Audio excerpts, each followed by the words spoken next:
Bienvenidos. A ver, cuando uno lucha con la ansiedad o el estrés, ¿cuál es el primer instinto? Pues pensar, ¿no? Darle vueltas para encontrar una salida. Pero, ¿y si ese no fuera el camino? Hoy vamos a explorar un enfoque totalmente distinto, uno que sugiere que la solución a lo mejor no está donde siempre hemos buscado. Y esa es la pregunta que lo cambia todo. Una que de verdad pone en jaque la forma en que normalmente nos enfrentamos a las emociones complicadas. ¿Y si la solución de verdad no estuviera en la mente?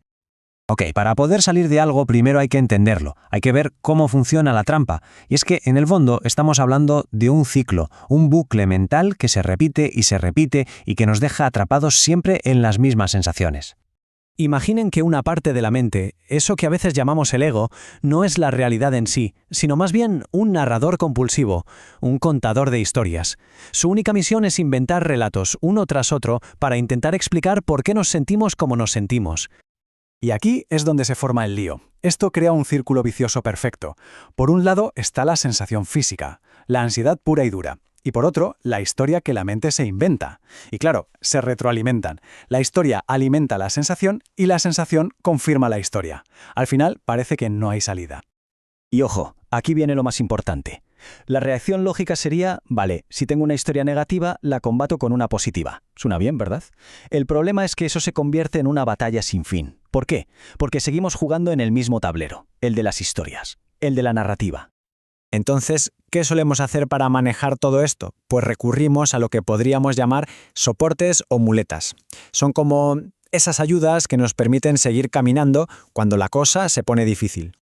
Y que quede claro, estas herramientas son súper útiles, ¿eh? La psicología, el mindfulness, la filosofía, todo esto nos ayuda y mucho a funcionar en el día a día, a manejar el caos interno cuando parece que todo se nos viene encima. Pero tienen una limitación, y es que la mayoría de estos soportes lo que hacen es trabajar con el narrador y su historia. Intentan mejorarla, cambiarla, pero al hacerlo, sin querer, refuerzan una idea muy potente, la de que hay un yo que está roto y que necesita ser arreglado. Y justo aquí es donde entra la propuesta radical de la que hablábamos. A ver, ¿y si dejamos de pelearnos con la historia por un momento? ¿Y si en vez de eso nos centramos en la experiencia directa, en lo que está pasando en el cuerpo? La diferencia es, de verdad, abismal. Fíjense, el enfoque de soporte intenta, por así decirlo, negociar con el narrador, arreglar su historia. En cambio, el enfoque del núcleo busca ignorarlo, desconectar de él por completo. Vale, pero ¿qué significa esto en la práctica? Pues, en pocas palabras, se trata de empezar a sentir la emoción no como un problema mental, sino como un evento puramente físico, como energía en el cuerpo. O sea que, en lugar de quedarse atrapado en el pensamiento de «estoy ansioso, ¿qué me pasa?», la atención se redirige a sensaciones físicas, cosas concretas, tangibles. ¿Qué se siente en el cuerpo? ¿Una presión en el pecho? ¿Un nudo en la garganta? El efecto de esto es potentísimo. Es como cortar el cable que alimenta el círculo vicioso. Dejamos de echarle leña al fuego de la narrativa. Y al hacerlo, esa energía que estaba ahí estancada, simplemente se mueve. Y con el tiempo se disuelve sola. Sé que todo esto puede sonar un poco etéreo, un poco abstracto, así que vamos a bajarlo a tierra. Vamos a ver un ejemplo práctico para que se entienda perfectamente cómo funciona. Vamos a imaginar un escenario que seguro que a más de uno le suena. El miedo al fracaso cuando se empieza un proyecto nuevo, un negocio. Ese miedo lleva a no hacer nada, a procrastinar. Y el pensamiento que da vueltas en la cabeza es, no soy lo suficientemente bueno, voy a fracasar. Es la trampa mental en su máxima expresión, causando una parálisis total.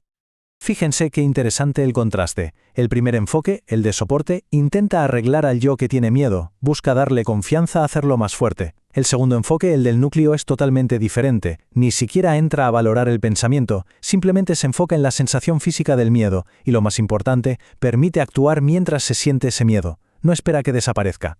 Ve el miedo como un proceso impersonal, energía que pasa. Para que nos entendamos, el enfoque de soporte, aunque bien intencionado, al final acaba dándole más poder al narrador interno, al ego. Construye un yo más fuerte, sí, pero el enfoque del núcleo hace lo contrario, busca aflojar las garras de ese yo, disolver la identificación con él. Perfecto. Entonces, ¿a dónde nos lleva todo esto a largo plazo? ¿Cómo se traduce esta práctica en una libertad, digamos, más real, más duradera? Pues nos lleva a un cambio de perspectiva brutal, a entender que esa desesperación que a veces se siente no es la realidad, es simplemente el color con el que un sistema nervioso alterado y un ego que no para de hablar están tiñendo nuestra percepción del mundo en ese preciso instante. Así que, al volver una y otra vez al cuerpo, a la sensación, dejamos de darle de comer al narrador. Y con el tiempo, esas viejas heridas, esas viejas historias, van perdiendo su poder. Es como si cada vez que elegimos sentir, en vez de creer, estuviéramos reescribiendo un programa muy antiguo. Y aquí está la verdadera clave. La libertad a largo plazo no viene de tener una historia mejor, una historia de un yo perfecto. Viene de darse cuenta de que todo es solo una historia. Es un cambio total de identidad. Se deja de ser el personaje que sufre dentro del drama para convertirse en el espacio, en el escenario donde ese drama simplemente ocurre. Y esta es la pregunta que queda flotando en el aire. ¿De qué va todo esto? ¿De pasarse la vida intentando arreglar la historia, puliéndola, mejorándola? ¿O va de aprender, poco a poco, a soltar al narrador? Porque quizás, solo quizás, el verdadero camino no es el de la automejora sin fin, sino el de la autoliberación.